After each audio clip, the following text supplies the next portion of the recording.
Yeah. When I think of Bradford, of course, all I can think of is Jay Plyler. Jay Plyler, But yeah. he's in the wrong era. He came along a little after, as you know. Yeah, that's right. The other guy I was thinking of was down to Bradford was Gus Nelson. Yeah. Remember that name? Oh, yeah. He raced even down at Speedway down in Warren. Dickie Ben. Yeah. Yeah. But I would be surprised if he was alive. Yeah. Russ Thompson, your name keeps coming up over and over and over again from the beginning. So tell me how did you get a relationship with the guys, the Lloyd Williamses, the Leonard Briggs? Well, you see, I grew up with those guys. Okay. And they were my close friends, being in a small town. Right. And they were the ones that were out around making noise, like we ran around at night and stuff like that together, and we were in school together. And I was going to tell you the one thing you probably get a kick out of. The year I graduated from the high school in Sugar Grove, there was 10 of us. That was the whole class. The whole class? It was 10. And there was 7 girls and 3 boys. And Emery Mann was one of them. No kidding. Emery Mann was one of them. He was a year younger than I was, but he was smart, and he jumped a grade down in the 3rd grade, along in there somewhere. I think he skipped 2nd or 3rd grade. And so that's how. And Marv is actually my brother-in-law.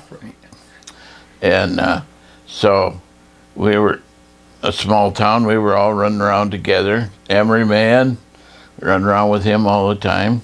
And I guess that's pretty much what started the whole thing. But there was Leonard Briggs, and he had an older brother, Lloyd, but he didn't participate. He was kind of different. He was more the silent type and the business. He was all business, and he went and he started working in Erie and GE, and he kind of left the area.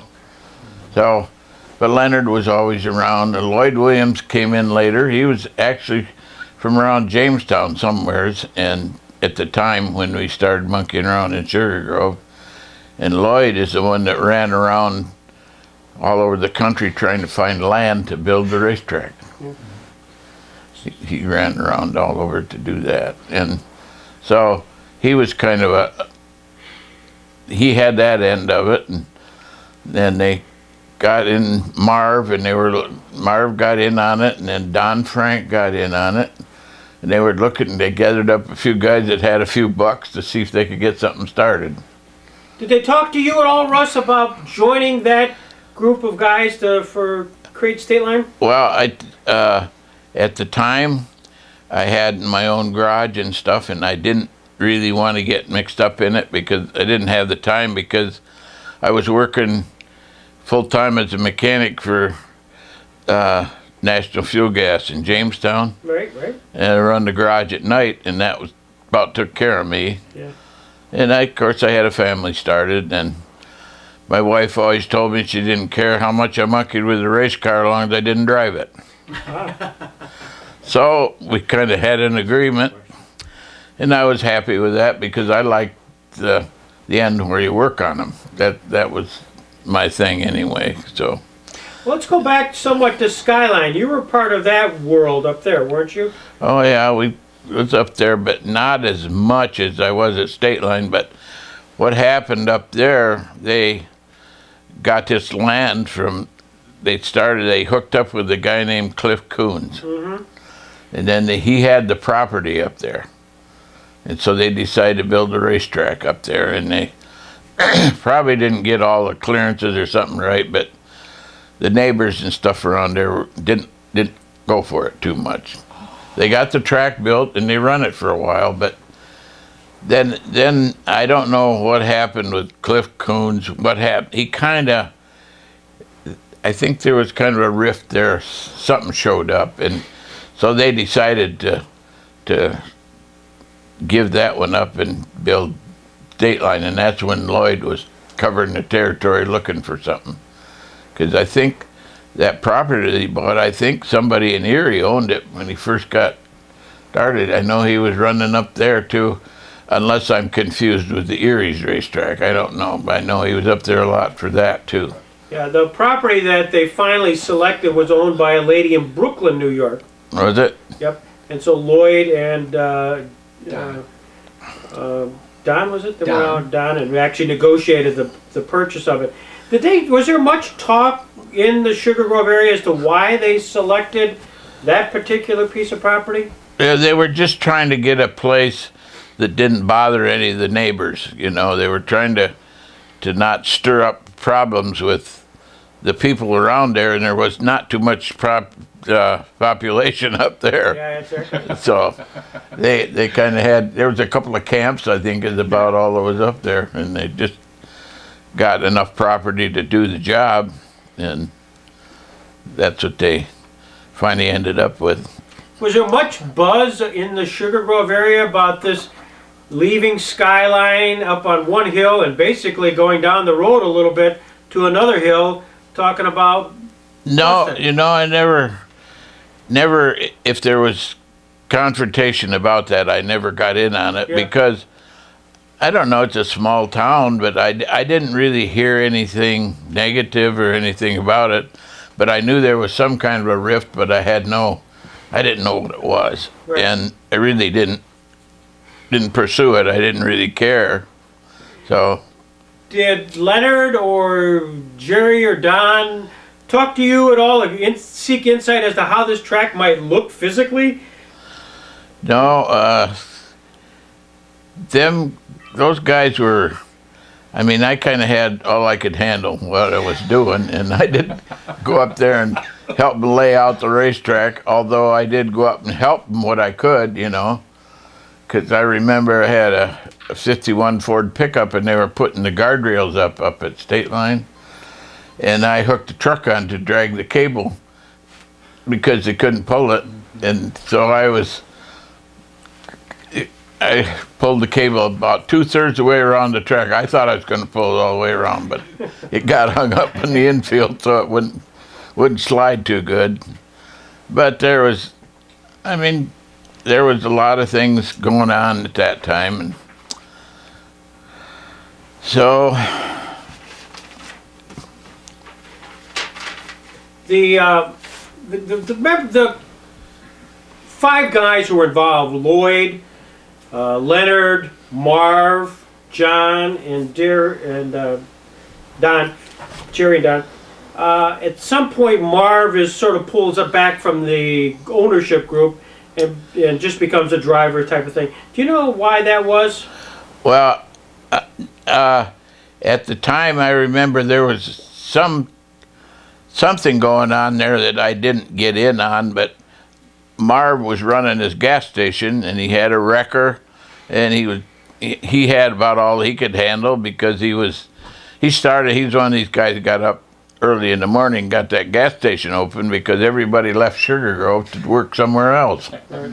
And so he was up early in order to get that going, and if there was a confrontation with the other guys, I didn't know about it, but I suppose there was some kind of a disagreement, but I never heard what it was, and I didn't really want to get into it anyway. He's my brother-in-law, and I didn't want to get mixed up in that. And it was, I don't know, it was more mutual agreement than anything, I think. He got out, and Don Frank came in. Jerry came in. Jerry came in then. In the beginning, 1956 was the start of it, and where I'm looking at something called the track officials. The track manager was Leonard Briggs. The starter was Marv Thorpe. The scorers were Jim Ponder and Len Briggs. And then there were pit stewards, Skip Brown and Russ Thompson. What was your role there as pit steward? Well, what happened, they were up in the tower, or whatever you want to call it, and they would make the lineups. And then they would bring them down to the pit, and then we'd go around and tell them, you're out next, you're starting third, you're starting fourth. Okay. You know, you're fifth, or you're last this time, you went too fast last time.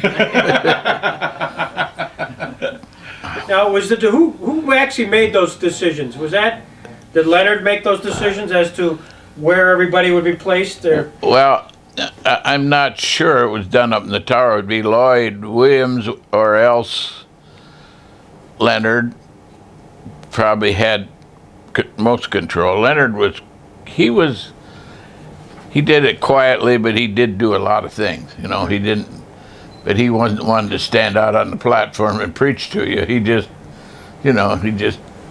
would make the rules and tell the guys what to do. You were pit steward for the first couple of years. Were there certain drivers that would kind of disagree with how you were telling them where to be? I know you weren't the decision maker, but you were the messenger. Yeah, well, there's always guys like that as far as that goes, but I don't remember of anybody really getting irate, you know. But they would say, well, how come he's starting first and how come I'm not, or something, one of these things like that. But I just tell them, I don't know, I didn't make it. Here it is on the paper. Yeah. Read and weep. Did you also, as part of your role as pit steward, were you involved at all in the inspection process so that the cars, was there much of that at all? No, there wasn't a lot of that at the beginning, like up there at State Line, but they used to check to make sure when they came in, they would more or less do that. Like one of the guys would be down at the gate where they came in, and he would look to make sure they all had their roll bars and their safety belts, and I don't even remember if you had to have a fire extinguisher then, but later on you had to have one trapped to the roll bar in there somewhere. Yeah. And things like that. Yeah, they always check that because I think the insurance companies probably made them do that. Yeah, that's true. So. At the same time you were pit steward, when was the first time you really built a car which raced up at State Line?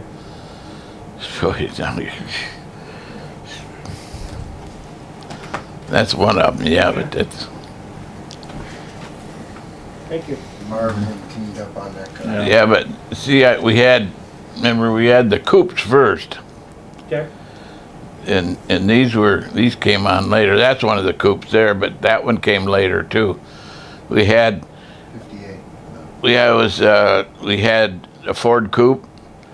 Let's see, would be probably 51. 51. I'm trying to think the dates now. Yeah. I got to get caught up here. 56. You're talking State Line now. Principally. See, there were other tracks that run before that, and that's where I'm getting mixed up. Any of that look familiar? Yeah. Oh yeah. These were never run at State Line. That one never run at State Line. This one here was at Skyline. So that's This one's Skyline too? no, that was Dickie Bend. Way back then, Meadville, and those places used to be operating years ago. Did State Line, I'm always kind of interested to know that State Line comes up in 1956, and there were other tracks around. I mean, there was a track right up, a few miles away in Skyline, which I think went till 1958. How did they draw drivers to State Line? What made them unique? Was it new track, money? What was it? Probably new track for one thing, and probably I think the guys decided they had to pay a purse to make them come, so they probably upped the purse from other places just a little bit. The purse was never great at the beginning. They did pay well toward the end, but I mean, at the beginning it was just like any other place. They paid probably what they could, and they paid like a lot of them would pay a percentage of the gate of the take. Right. And when we first went there, when you got done racing, they paid you in cash right out through the window, Right. And like that. But as years go by, it kept getting more complicated, the business pick up, and I suppose the law got in there and they made them build certain kinds of bathrooms and stuff up there, you know. This all came on later. Yeah. But it just gradually got bigger and bigger and bigger. How did the economics of this work for you, Russ Thompson? I mean, you had so many cars and so many successes. Was it a hobby just for you, or could you actually earn $1 or $2 on this project? Well, when it first started out, like Marv Thorpe and Leonard and I had cars together. Right. And we didn't make any money, but we was having fun building them. And Right. I had the garage, and we'd get the stuff ready and that. And it was entertainment for us more than anything, because there was no money to really be made. And all we had to race with was junkyard parts. Right. And the only thing you ever got new maybe on it was a tire if somebody wanted to spend enough money. I remember, like, one friend of ours, Carl Johnson, that lived up in the country, he come down one day and he said, "Why don't you guys put some tires on it? Maybe it'd go somewhere." And so we said, "Well, maybe if we had the money we would." He said, "Well, I'll buy you a couple of tires." So, you know, that's how everything had to operate then, you know. Yeah. Yeah. And that's when it started out. I found an old coupe, and Leonard, he come along and put some money in. Leonard was working in town, and he put a few bucks in, you know, and it just, that's how it all got going. But, and we lived in that little town there, and you know where the laundromat is in Sugar Grove? That was my garage. And right behind there, over on the road that you come, 69, Yeah. it's right behind my old garage. Yeah. Over there. Well, that was the Central's office, where they had the old telephones all hooked up, and one lady run all the lines, you know, and plugged in all the stuff. And she called over and say, "What's going on over that airplane factory?" we were making noise.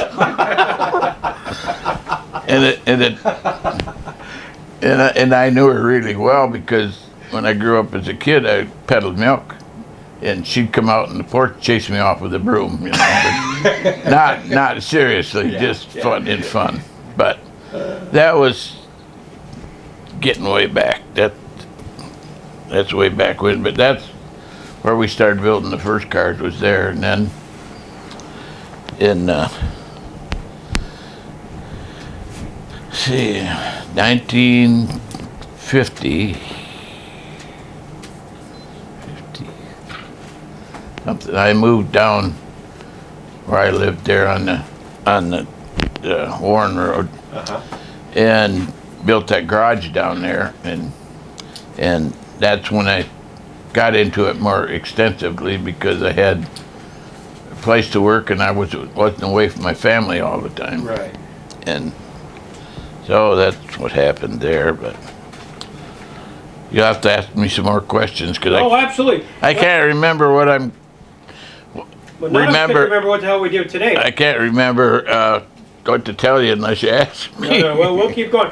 What we're going to do, just kind of walking through a little bit of some of your cars and stuff that you built. 1950, one of the first ones at State Line that was a car you drove or prepared for Marv Thorpe. Was Marv your first driver? Yeah. And then Marv, how long did he drive one of your cars? Marv drove. Let's see what we did. Let's see. 55 Chevy, like in 58. Right. Oh, I'm sorry, Russ. I went too far. Got you on the wrong page, I think. That one. That one Did you there. help build that car? I'll tell you what happened there. Frank Roman built cars for the racetrack. He built the Fabulous 4. Do you remember all that stuff? Sure. Well, okay. Well, he built this car, and for some reason they got into a rift up at State Line with Frank over something. Something displeased him, and he parked the car, took the motor out of it, parked it, And I was down there one day, and I said, "What are you going to do with that?" And he said, "Oh, I'm going to sell it to you." And I said, "Okay." "What do you want for it?" So he told me. And this is the one I always called the Prune because it had so many wrinkles in it. It was painted silver, and it had all them wrinkles. You know, we just get inside and beat it back out again because at that time there was nothing in there. That's all it was just a shell. And you could get right inside and beat them out. See, that's why that's so wrinkled like that. I always called it the Prune. Well, I bought this car and put a motor in it, and we were running fair. Then it came time for I think it was a 50-lap mid-season race. I went over to Hallis Junkyard, and I said, "You got a Chevy V8, you'll sell me a motor?" And he said, "I got one," but he says, I don't know what's the matter with it. It misses, you know. And so I said, "Well, what do you want for it?" He said, "I'll take $100 for it." And I said, "No, not as long as I don't know what's the matter with it, you know." So he finally said 75 or 50, I can't remember exactly. So I bought it and took it home, and the distributor was cracked. The cap was cracked. So I had other engines that I had before, so I got the distributor out of one of them, put in it, and put it in for Marv for this 50-lapper. Never even took the exhaust pipes off from it. Stock exhaust were hanging on it yet. You know, I didn't have any headers or anything. Just stuck it in there and got it going. He won that 50-lap. Wow. And I mean, he was running with some good machinery, but he was running steady. I think this is a picture of, is that a picture of Marv winning that race that you're talking about? It looks like the right car, doesn't it, Tracy?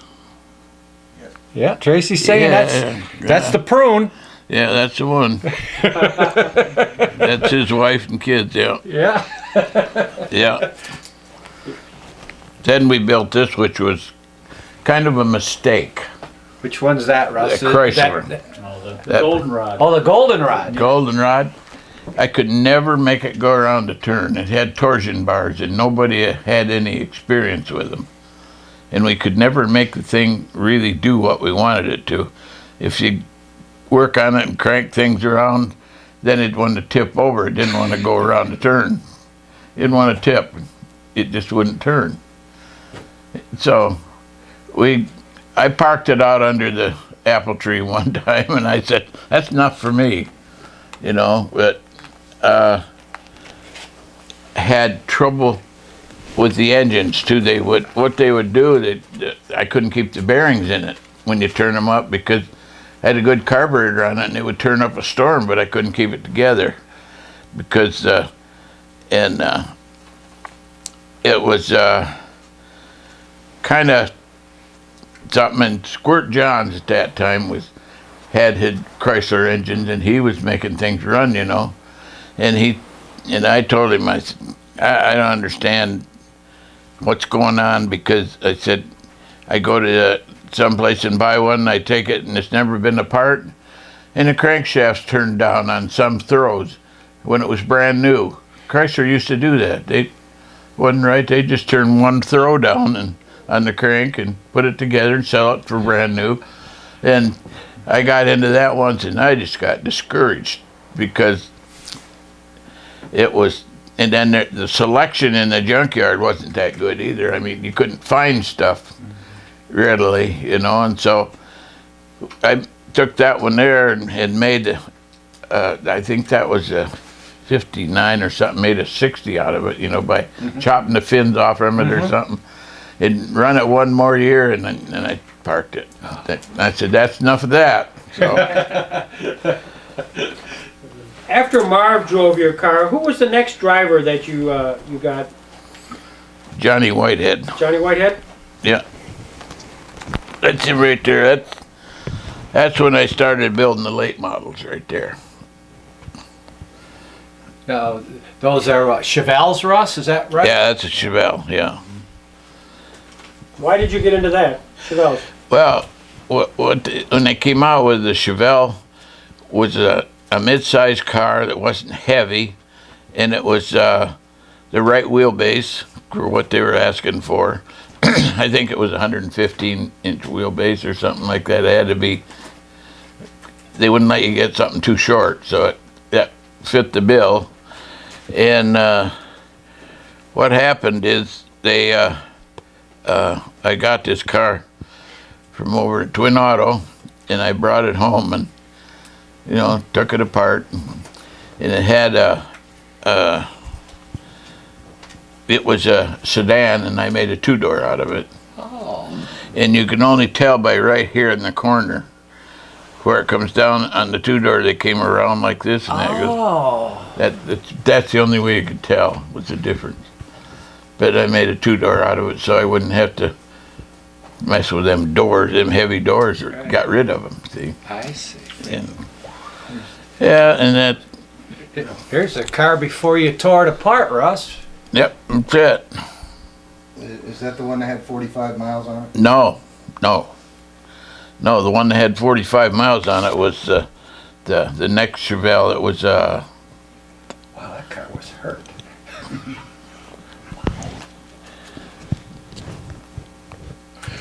By the way, how did one select a driver? How did you. Well, that was I don't know. I got to be a friend of Johnny Whitehead, and he was a character, I'll tell you. Mm-hmm. But he could drive, and he just had the knack for it, And so I would talk to him and get him squared away a little bit, and he'd show up every time and everything and get the job done. So, and what I liked about him was he'd run the fence. He'd run out wide, just stand right in it and run it wide. And nobody wanted to run out there because it's too close to the fence. And it cost me a few times because he'd get tangled up in it. But I mean, he run good most of the time, and you could go to a different racetrack, and he seemed to adapt to it quicker than some people would. And him and Bobby Snars were good friends, and they both run good, And so that's one reason. And he was, I don't know, he just seemed easy to get along with, too. You had some coupes before you built this car. Didn't you and Barry build some coupes? Yep. Now, who was driving those coupes that you built? Well, let's see. The coupes. Freddie Knapp drove one of them, and Paul Wilson. huh? Paul Wilson? Paul Wilson drove the other one. Yeah, I had 38 and 39. The numbers were on them. Why didn't you choose Wilson or Knapp to run your late model?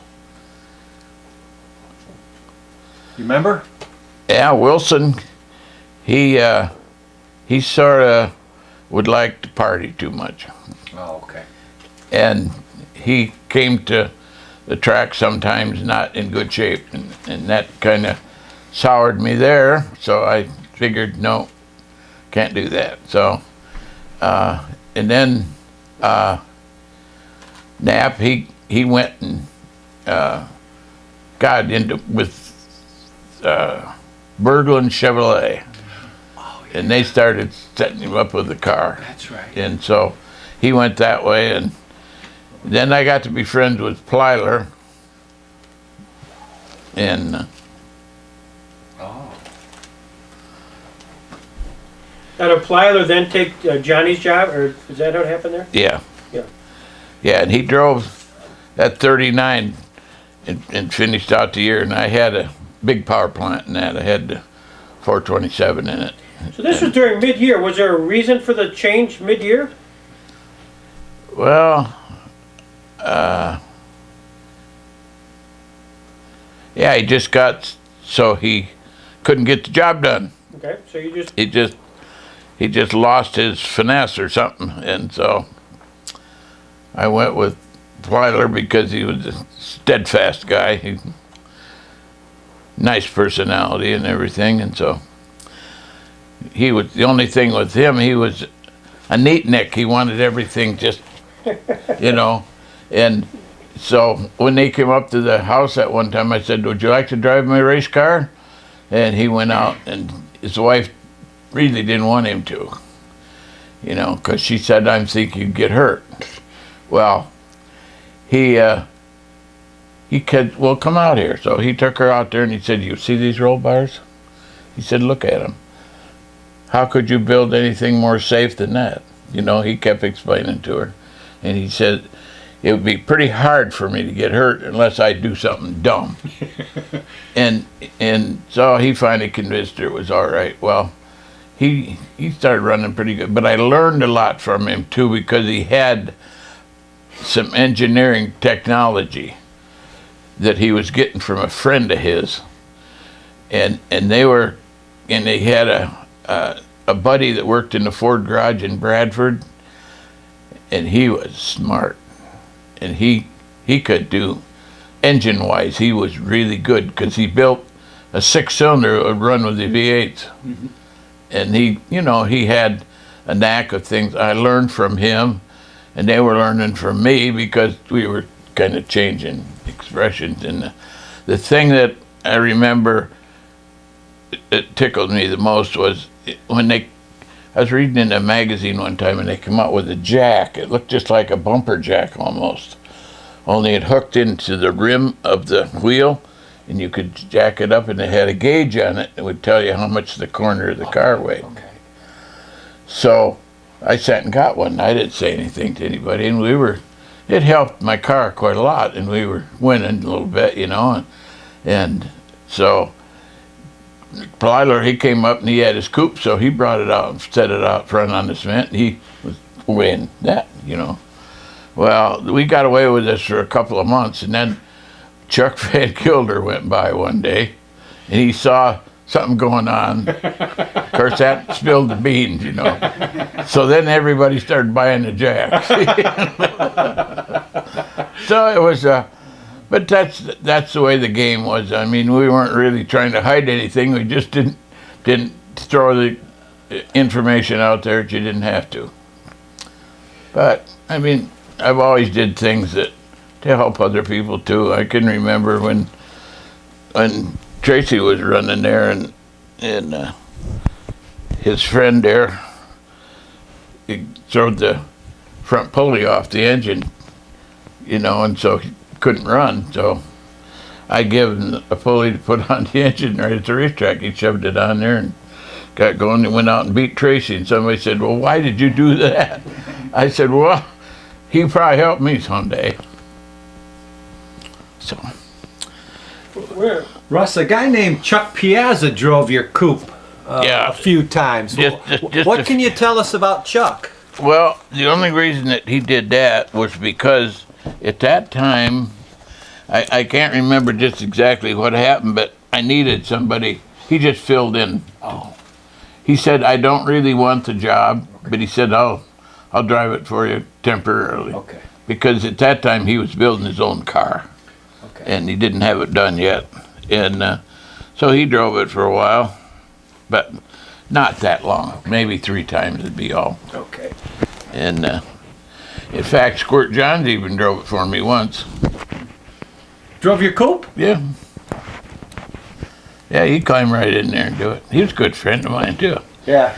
Squirt used to come to the races and with his late model, and he would race State Line, then he'd park it at my garage until then he'd come back Sunday and went to Erie with it. So he didn't have to tow it all the way down and all the way back. And a sucker would come up there and he'd park it there, and he'd come the next Sunday before we went to State Line, he'd get the air cleaner out and clean it and shake it out and hook it up and head for Erie and beat us.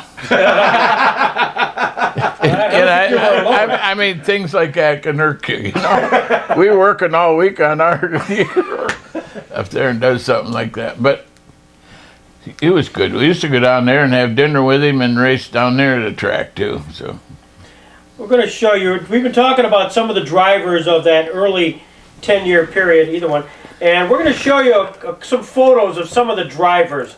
And if you got any recollection about a story or something about those drivers at that time, we sure would love to hear it.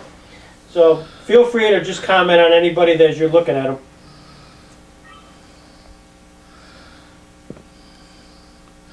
Well, I got a story about the one, but you better not put that down. Those are the ones we want to hear. No, Yes.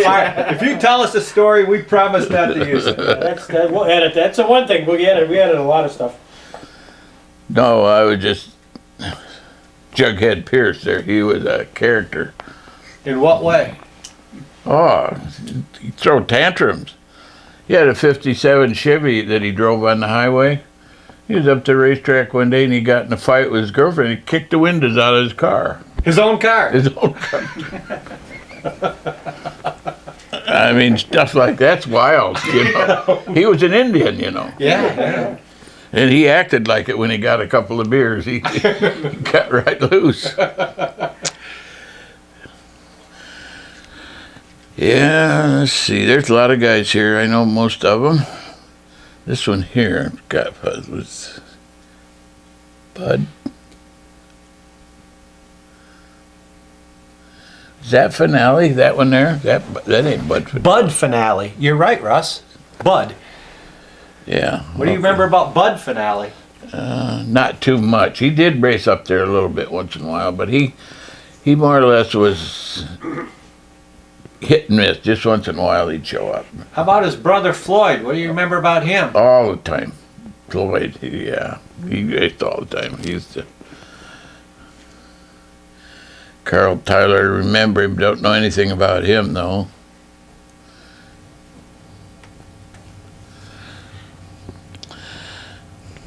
Kenny Johnson, Hudson man. Drove Hudson coupes all the time.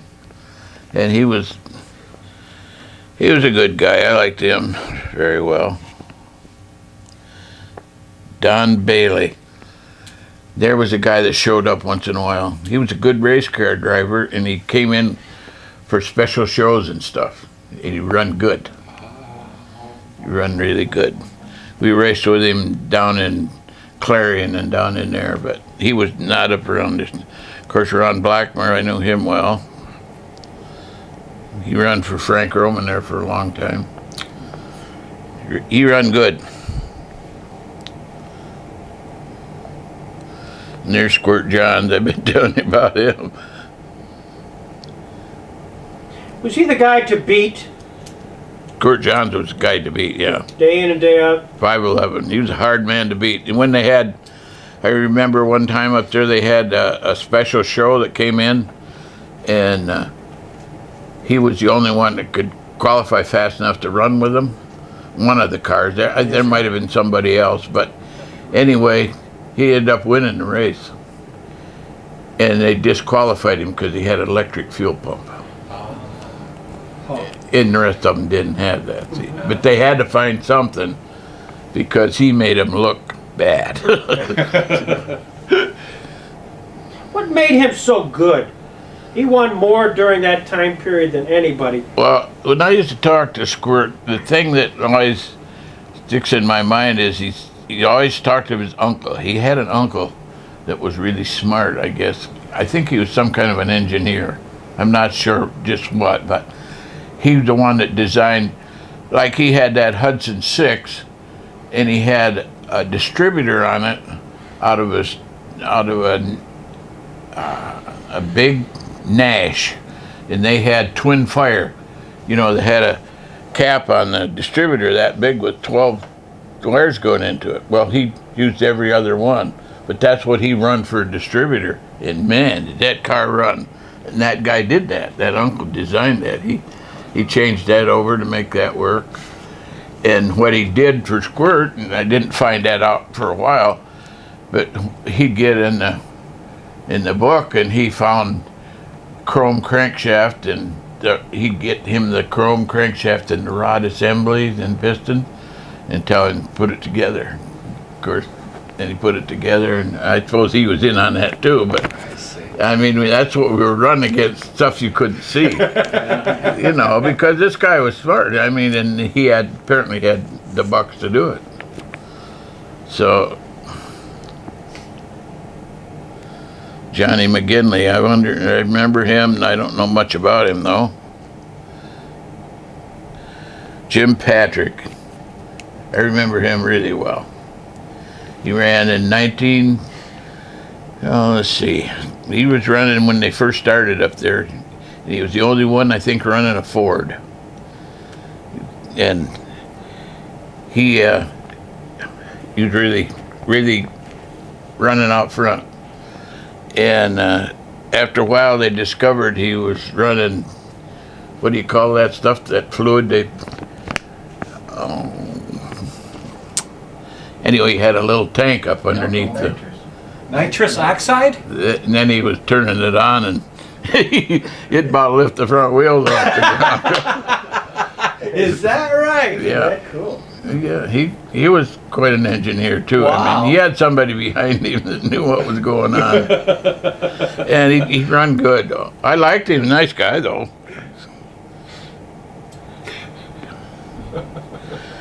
Frank Liftner, yeah, I remember him. Is Frank still alive, you know? I think Frank's still alive, yeah. I don't think he's around here, but No, he's in Florida. okay. Yeah.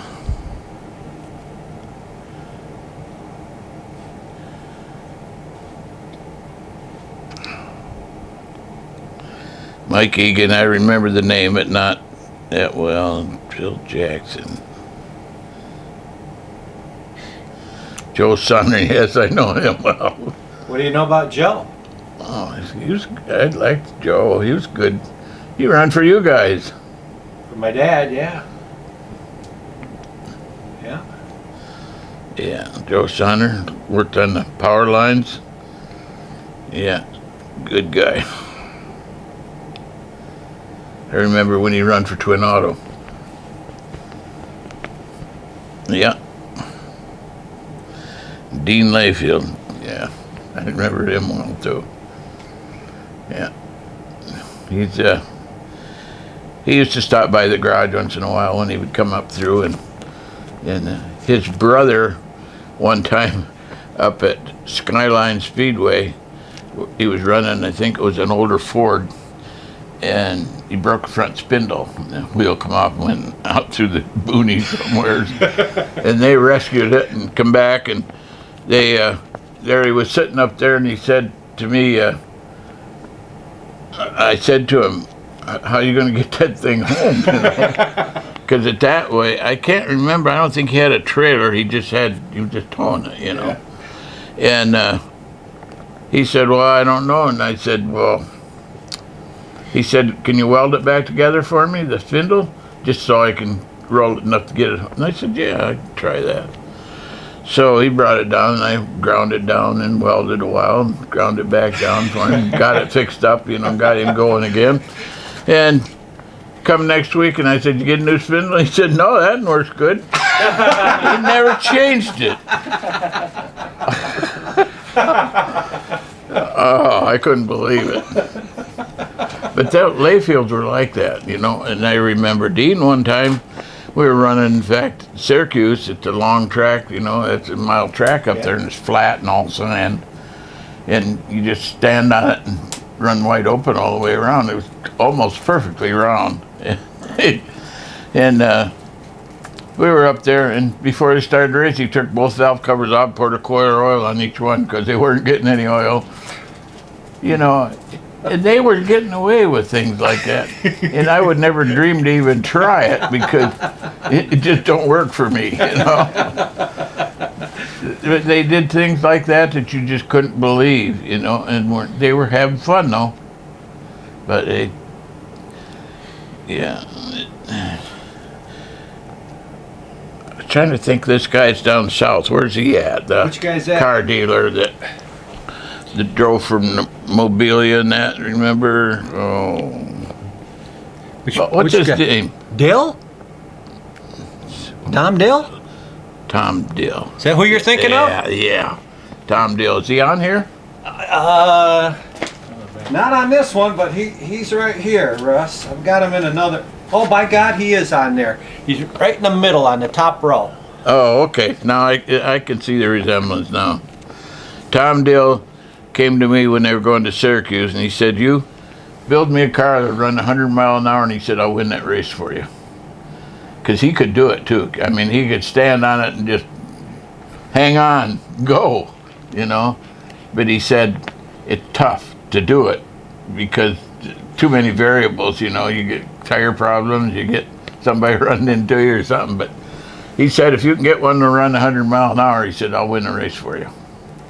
And I think I would have liked to have done it, but I don't think it was a feasible thing to do. But he was like that though. He came to my garage one time when we were working in there, and he came down, and it was in the summertime, and both the bays were open. And all of a sudden I hear this roar. Here comes a motorcycle. He spun it right around in the garage. Boy, we scattered. In the garage? In the garage. Oh, he was that way. Another Dell story. I mean, we were friends and like that, but he was crazy. That's the way he lived. Oh, he was that way. But. Any of your drivers have any incidents with Dill on the track over the time that you can remember? Nothing serious, no. I mean, not that I remember. No. At times, everybody gets bumped up against somebody and like that, you know. But it's usually an incident that don't last very long. It's just that somebody deliberately does something that's bad, but.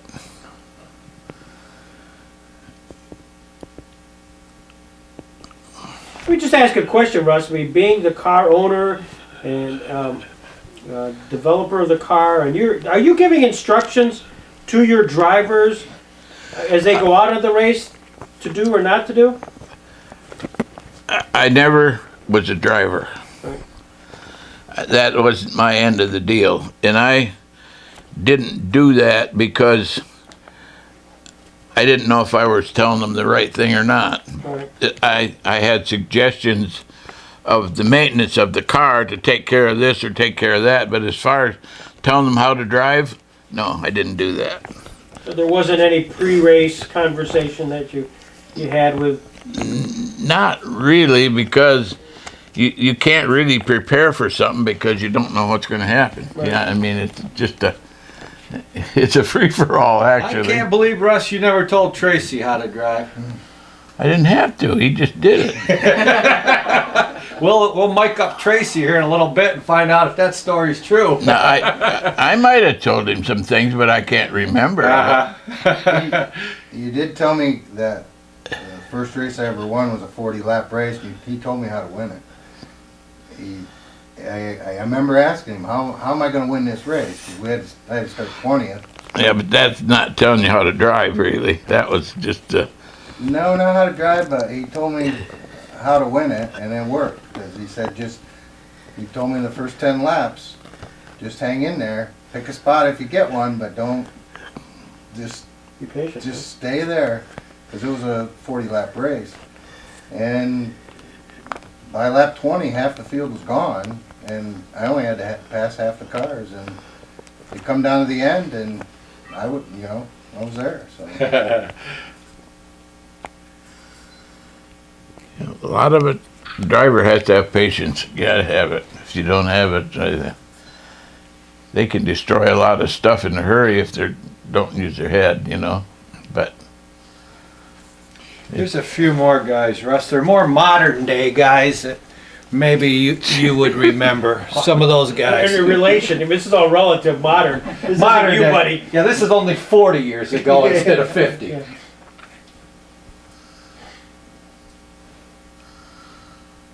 I know all of them. Got any good stories about any of them, Russ? You need that light on over there?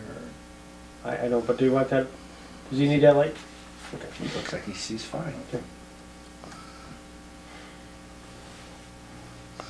Jim Scott came to me one time when Rollerball was running, and he said, I need a car to go up there, and I had an old Mercury, and I sold that to him, and he went up there. I never did know how he run because I was not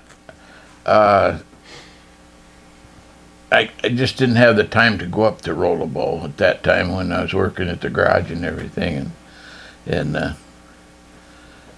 I know he went up there and did quite well with it. And Jim, for me, one time we had what was that Chevy that I built with John's ass? What was the name of that thing? You remember that, Tracy? That Nova? Yeah, that Nova. I took a Nova, and it was 64 Nova, I think it was. yeah, old Chevy, and I took just the body, and I put it on a '57 Chevy frame, so it would have, and I shortened the frame and fixed it, and then what I did, I took two plates and put ears on them, sticking up, and mounted the A-frames on it and put it under the Chevy frame. So I put a Chevelle front end under that because of the ball joints, and that way I got the big spindles on it. There's that car right there, Russ. That's the one, yeah. Keep going with your story. And Tom Bass was a guy that was, hanging around there, and he put some money in it, and they had we put a Chevy 6 in it with the I can't remember the name of the head. Sent away and got a head for it. Made more compression and had good valves and stuff in it, and put that in there, and we had Drop that down so we could see your face. we had a Buick rear end in it because it could get the right gears for it, and that way it had 5x5 wheels all the way around. So the wheel bolts were all the same. And that's why we changed the front spindles. I reamed out the spindles and put Oldsmobile spindles on to get the heavy spindles. And that was one of the things that I came up with, and everybody went for it.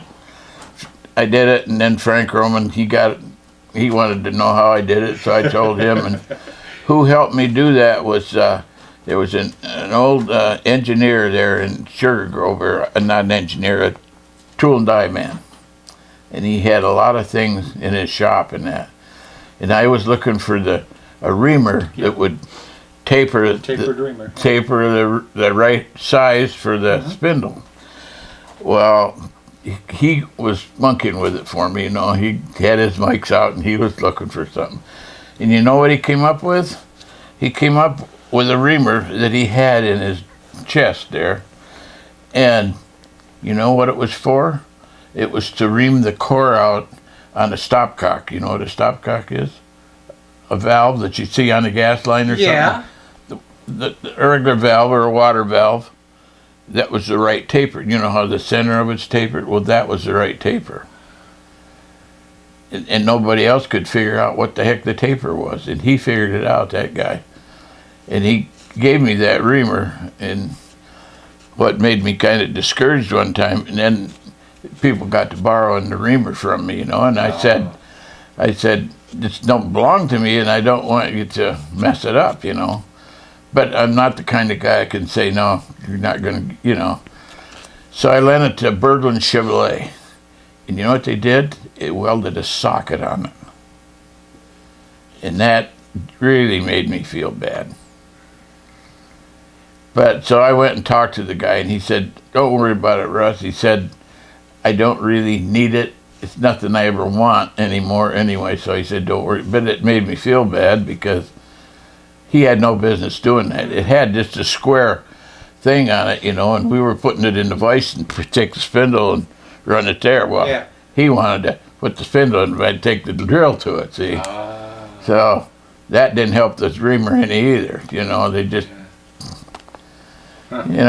people are sometimes don't think, and they do what's fine for them, but it made me kind of unhappy. But it was, that's what happened. But anyway, I was going to tell you, getting back to Jim Scott. Yeah. We had this little car down there at Bradford, and we was going to run it in the class they have down there. They said it's not, can't run it there, you run the late model. Well, they wouldn't run that was a late model up here because it wasn't the right wheelbase or something.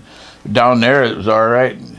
So we put Jim Scott in it, and he went out and run to the late model, and he almost won it. Came in second.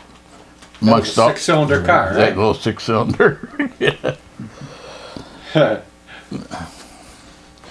Then some guy from Bradford, he saw that car running down there, and the next year, John decided to, he didn't want to monkey with it anymore, and he came up and bought it. He put a V8 in it, and he was cleaning house down there. Oh?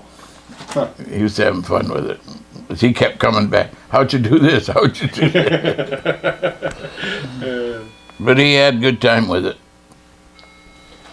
Russ, having built cars and inevitably had to recruit drivers for those cars, if you had the pick of all those guys under the list here, and you could just select any of those drivers, the one or two drivers for your cars, who would you pick? Who's that all-star driver during State Line Speedway during that time period who you'd like to say, gee, I would love to have had him be my driver?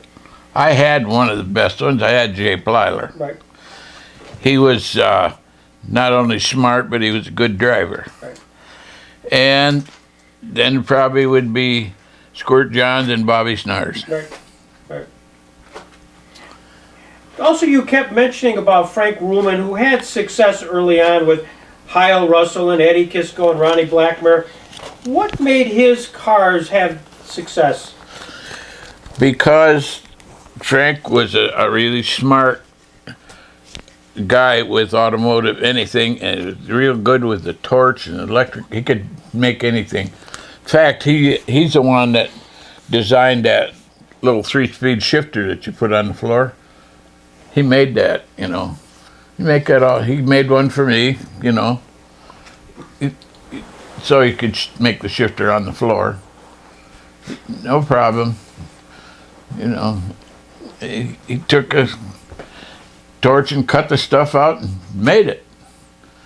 And one time I was having trouble when I had that Oldsmobile in that Chevy coupe. It would, when you would really get into some rough going or something, or hit something, the fuel pump would go down and hit the cross member. And there was no way that I could move it or do anything about it unless I cut a hole in the cross member or something. I didn't want to do that. So I went down there and talking to Frank, and I said, how can I keep that engine from twisting sideways? Oh, he said, you gotta have a way of doing that. He said, they ain't that bad. And I said, well, to give you an idea, within 5 minutes he showed me exactly what to do. He just went out and looked at it. He said, see them 2 bolts in the water pump? He said, take a piece of thin metal and cut it, and drill 2 holes in it, weld a rod on it, and thread the end of it, build a bracket up down here, put a nut on each side of it, and run it till you get it where you want it. And it'll stay there. He just knew what to do. Stuff like that. And when I was a kid in high school, I used to go down there nights and learn something from him. They'd get under there and take that oil pan off or something. Back there, they had them old Chevrolets that had Babbitt rods. There was no bearings. They were actually looked like solder melted into the thing, and that they called it Babbitt. And it just wore away, and then you'd take the caps off and file it down, put them back on, and they had dippers on each rod that picked the oil up so they'd get oil to the crankshaft, And back then, things were like that. And he was a Chevrolet man, and there was nothing he didn't know about a Chevrolet. he could fix things up. Couldn't believe. At one point, Frank, who had all this success with Kisco, Russell, Blackmer, just sort of quit up at State Line. Why was that? There was some kind of a rift up there that I never did know exactly what it was. Yeah. He got really irate over something, and I don't know what it was for sure. I never did really hear. He never really got back into it, did he? That up at State Line, I don't think. No, he sold me that car and he stayed right out of it. Yeah. Wow, I mean, that's cold turkey. What's interesting to me is, was there a lot of camaraderie among the car owners so that you would share information, or was some of it sort of, it's my secret, I don't want to necessarily give you my competitive edge? Well, no, I don't know.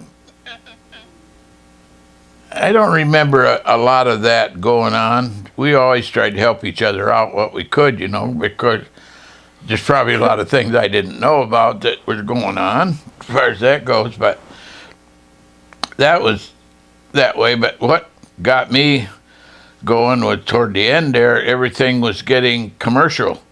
And guys like me, and I think maybe that's what happened to Frank, they started bringing in chrome shock absorbers, and the guys were buying quick change rear ends. And I think that's one reason that Frank bowed out, because, you know, the only thing Frank would ever do that, I don't know, maybe they got after him for that, he'd go buy like a brand new Corvette engine and stick in on them, you know. And he could afford to do it where the rest of us couldn't do that, see. And he'd get a Corvette engine and stick right in it, you know, and the rest of it, and then he would have that body so light that the wind would blow it away, you know. I mean, he had it whittled, there's nothing, just a shell. And he was really slick at making stuff, and he kept everything really light. I can remember one time he had a guy from Youngsville driving his car, and he got him because he didn't weigh nothing. Oh, he was just a little skinny runt, you know. And he was, when we were running down at Dickey Bend and that, he just... Isn't there a story about Joe Tomes and the 65? We're going to stop, just say, don't answer that question, because